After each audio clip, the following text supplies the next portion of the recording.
এখন শুনবেন আজকের গুরুত্বপূর্ণ খবরের শিরোনাম। গাজায় ঢুকেছে মানবিক সাহায্যের 630টিরও বেশি ট্রাক, জাতিসংঘ। ইউক্রেনের 31টি ড্রোন ভূপাতিত করেছে রাশিয়া। যুক্তরাষ্ট্রের বিভিন্ন স্থানে ট্রাম্প বিরোধী বিক্ষোভ। শান রাজ্যের বিদ্রোহীদের সঙ্গে যুদ্ধবিরতি চুক্তি করেছে মিয়ানমার জান্তা। গাজা যুদ্ধবিরতিকে স্বাগত জানিয়েছে চীন। কানাডার প্রধানমন্ত্রী হওয়ার দৌড়ে ট্রুডোর সাবেক মিত্র ফ্রিল্যান্ড। শপথ নিয়েই ওয়ার্ক ফ্রম হোম সুবিধা বাতিল করলেন ট্রাম্প।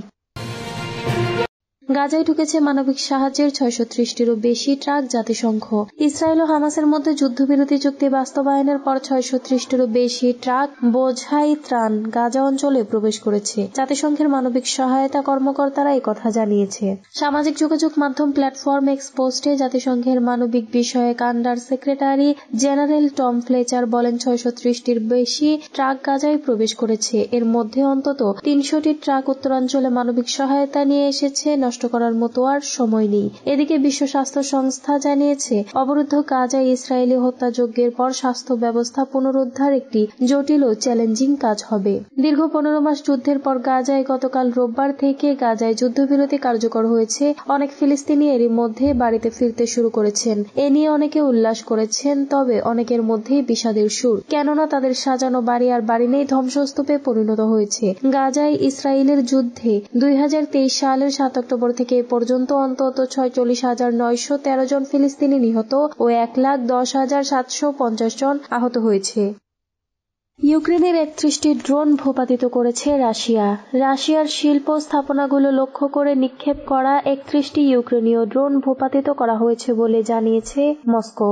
সোমবার রাশিয়ার প্রতিরক্ষা মন্ত্রণালয় টেলিগ্রামে জানিয়েছে, গত রাতে বিমান প্রতিরক্ষা ব্যবস্থায় 31টি ইউক্রেনীয় ড্রোন ধ্বংস করেছে। আঞ্চলিক সরকার জানিয়েছে, ইউক্রেনীয় সীমান্ত থেকে প্রায় 1000 কিলোমিটার দূরে তাতারস্তানে শিল্প উদ্যোগ লক্ষ্য করে শত্রু ড্রোন আক্রমণের চেষ্টা করা হয়। সমস্ত ড্রোন নিষ্ক্রিয় করা হয়েছে, কোনো হতাহত বা ক্ষয়ক্ষতি হয়নি। আঞ্চলিক গভর্নর ভ্লাদিস্লাভ শাপলা বলেন, মস্কোর পাশের কালুগাঁও অঞ্চলে একটি বিধ্বস্ত ড্রোনের ধ্বংসাবশেষ থেকে ব্যবসায়িক প্রতিষ্ঠানে আগুন লেগে গেলে তা দ্রুত নিভিয়ে ফেলা হয়। আঞ্চলিক গভর্নর আলেকজান্ডার বোগোমাজ বলেন, সীমান্তবর্তী ব্রায়ানস্ক অঞ্চলে 14টি ড্রোন নিষ্ক্রিয় করা হয়েছে। কিয়েভ 4টি হাই মোবিলিটি আর্টিলারি রকেটও ছুড়েছে।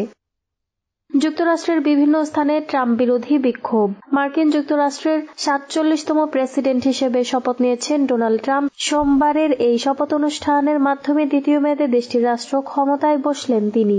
মঙ্গলবার বিবিসির লাইভ প্রতিবেদনে বলা হয়েছে, ডোনাল্ড ট্রাম্পের অভিষেকের পর যুক্তরাষ্ট্রের বিভিন্ন স্থানে ট্রাম্প বিরোধী বিক্ষোভ হয়েছে। ট্রাম্প বিরোধী বিক্ষোভকারীরা ট্রাম্পের অভিষেকের সঙ্গে সঙ্গে New York, Washington DC, Los অ্যাঞ্জেলসে সমবেত হন। বিবিসি জানিয়েছে, বিক্ষোভকারীরা নিউ ইয়র্কের ওয়াশিংটন স্কয়ার পার্কে বিক্ষোভ করেছেন। অন্যদিকে শিকাগোর ট্রাম্প টাওয়ার অতিক্রম করেছে বিক্ষোভকারীরা। ওয়াশিংটন ডিসিতেও বিক্ষোভ মিছিল দেখা গেছে। এছাড়া লস অ্যাঞ্জেলসের সিটি হলের বাইরে ট্রাম্প বিরোধী সমাবেশ হচ্ছে।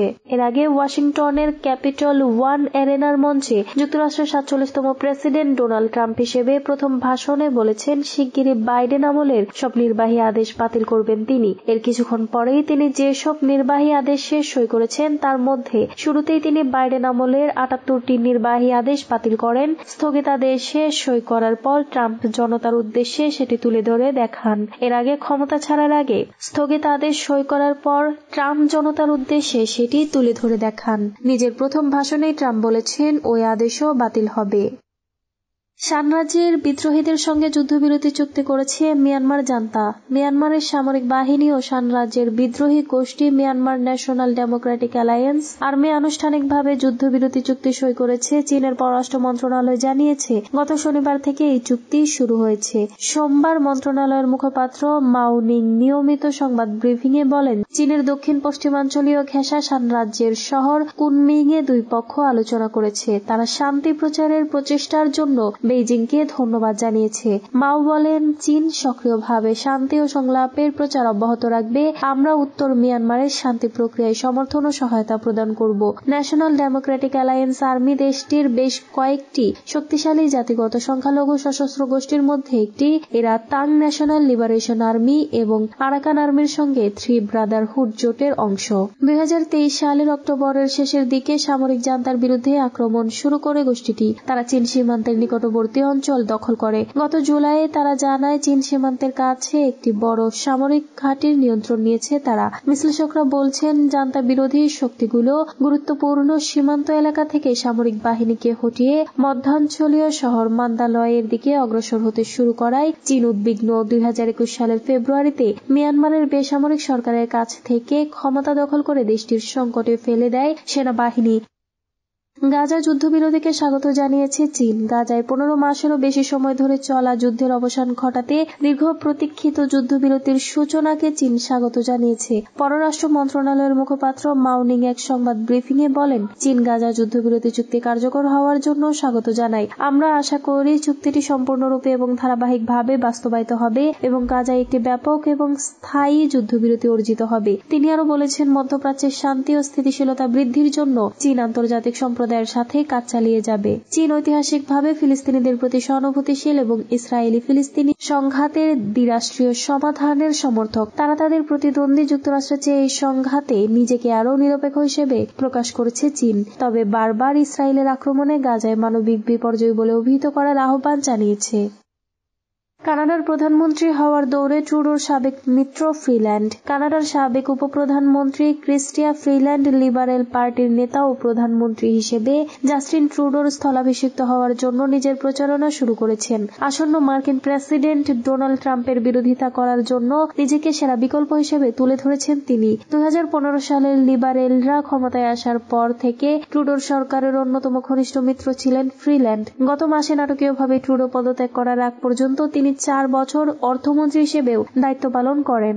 এক পদত্যাগপত্রে তিনি ট্রুডোর বিরুদ্ধে সম্ভাব্য বাণিজ্য যুদ্ধ সহ আসন্ন ট্রাম্প প্রশাসনের সম্ভাব্য হুমকি মোকাবেলা করায় কানাডাকে প্রস্তুত করার জরুরি প্রয়োজনের চেয়ে নিজের রাজনৈতিক স্বার্থকে বেশি গুরুত্ব দেওয়ার অভিযোগ করেন। ফ্রিল্যান্ডের বিদায়কে একটি বড় ধরনের সংঘাত হিসেবে দেখা হয়। মনে করা হয় এটি ট্রুডোকে পদত্যাগের পরিকল্পনা ঘোষণা করতে বাধ্য করে। প্রসঙ্গত, লিবারেলরা নতুন নেতা নির্বাচন না করা পর্যন্ত তত্ত্বাবধায়ক প্রধানমন্ত্রী হিসেবে দায়িত্ব পালন করার ঘোষণা দিয়েছেন ট্রুডো।